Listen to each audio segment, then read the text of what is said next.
What's up, fight fans? This is Rodney James, the rock star Edgar for MMA Latest News, here in fabulous Las Vegas with UFC fighter Alexander the Great Hernandez. What is up, brother? What's up, big dog? How's it going, man? Good to see you. Good to see you, man. John O'Rourke, ladies and gentlemen. San Antonio is in the house, all right? What I want to tell y'all before we get started with these two gentlemen is that I just moved here from San Antonio. As many of y'all that follow the podcast know, I'm here in Vegas, publish all my, podcasts, all my interviews out of Starfade Studios, train here at Extreme Couture.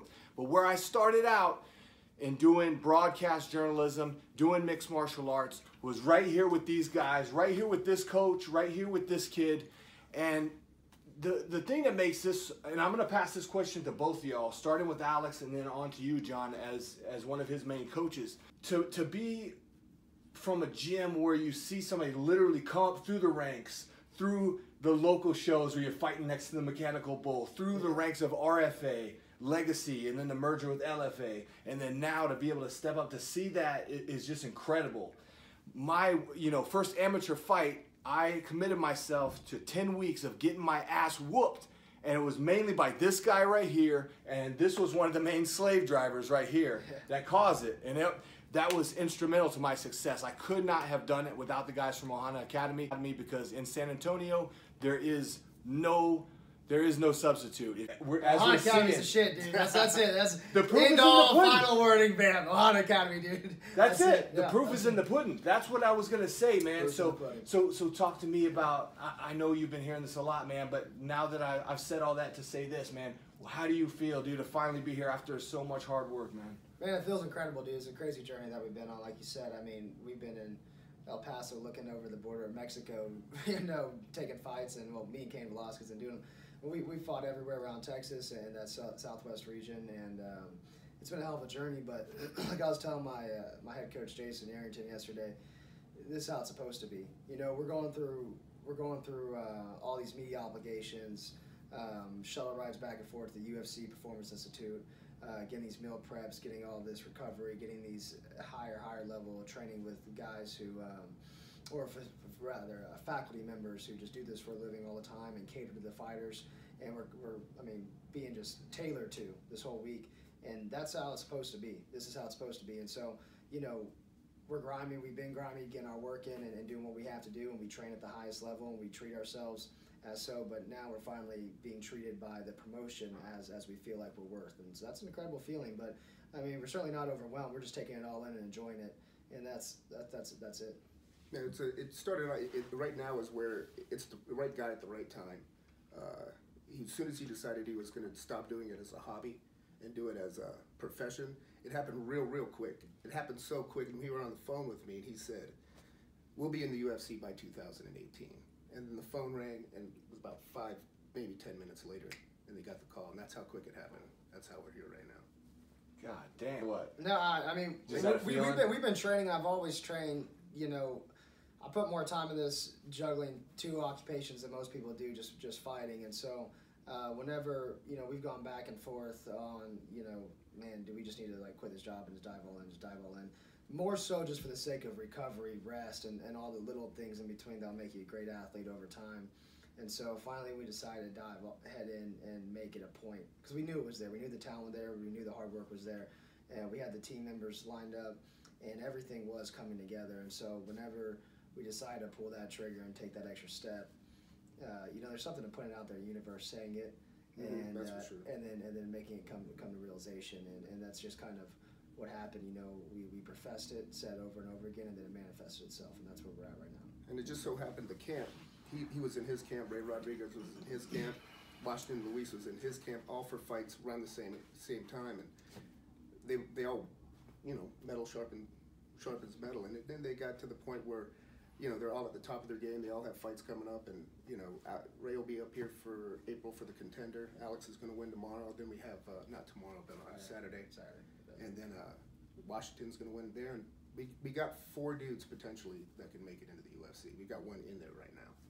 Yeah, I believe it, man. And like I said, I've been there to witness it firsthand. You've been in there putting in the work as the coach, and one of the most thankless jobs that there is, in this business. Yeah, it hurts, yeah. A little painful. I don't think it's as painful as what he goes through, but you truly are. This is debatable. There's the emotional scars. Yeah, it's debatable, man. He's the bad. He takes a beating on the ribs and kidneys, and my liver's already taken a beating. Yeah. You sure do, man. Years of exercising. I want to take that back to a conversation I had with you actually a long time ago, because you took an interest in my aspirations as a media MMA broadcast journalist. This is what I went to school for. This is my passion, and I've always been I've been a martial artist. Starting with jiu-jitsu, but I didn't really have the balls to jump into MMA. Tyron Woodley basically said, look, all these fans, all these media people, you talk all this shit, but I guarantee you none of y'all will do a 10-week fight camp and do an amateur MMA fight. And I remember coming to you and saying, I got a fight booked, coach. Yeah, like the next day or like down that week. No, I did a full camp. Yeah. Believe it or not, I did 2-a-days for 10 weeks, man. It was brutal. It was back when we used to do the Saturdays with an hour of wrestling and then an hour of sparring. Who is this guy? Then all of a sudden he's just there, and he's there all the time, man. Yeah, and you were running those sessions. Yeah. So, but anyway, at that time, it coincided with a fight that you had on the exact same night down in Corpus Christi that ended up falling through. It was a huge opportunity for you. You got down there, and then your opponent had to be hospitalized. Was it South Padre? Yeah. Okay. Yeah, so he passed out the steam room. Yeah, that was a devastating. And then he fought one of our guys 3 months later and got put to sleep.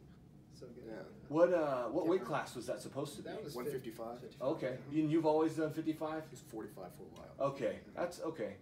And how you feeling right now, man? You seem like you're pretty hydrated. He always does good. He's a good weight cutter. All the wrestlers are good weight cutters. Yeah. He's got it down to a science now. See, I thought the wrestlers just jump in the sauna and just bleed No, it let's out. see.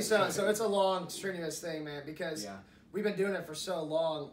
Back when I was 13, running sauna suits on Friday nights and then killing it, and then waking up the next morning and beat our ass. We're just kids, just barely, flourishing between the loins here. We're just fucking stuck in it with all this weight. And so we're killing it the Saturday morning. An hour later, you're supposed to wrestle for fucking like 9 hours. And so we did every single thing wrong. We're like, and being also a kid, you have these crazy cravings, and so we're eating PB&Js before practice and cutting out all this weight afterwards. Yeah, it was just like a ruthless sauna, grueling sessions on your body. But you kind of get through all those growing pains, you figure out your body more, and over time, and we've been doing this for so long, we got down to a science. I listen to a lot of really bright people and take in information well, and so it's been kind of a self-study over the years. But no, we know how to do it. We know how to do it efficiently, and this camp more so than any other camp, it just keeps getting easier. I've always wanted to ask though, because you don't look like a Hernandez or a Rodriguez. You look like a straight up white boy. What's up with the name? The Padres genes are a little weak, but as far as the color goes, we've got I've got 4 other siblings. They're all white as shit with like blonde hair at times. So we're a little white on the outside, brother. We got the white complexion, but I'm true to my gente though. We're really brown. My grandfather looks like he bear crawled across the Rio Grande. he's brown as shit, and so is that whole family. So I love my Mexican roots.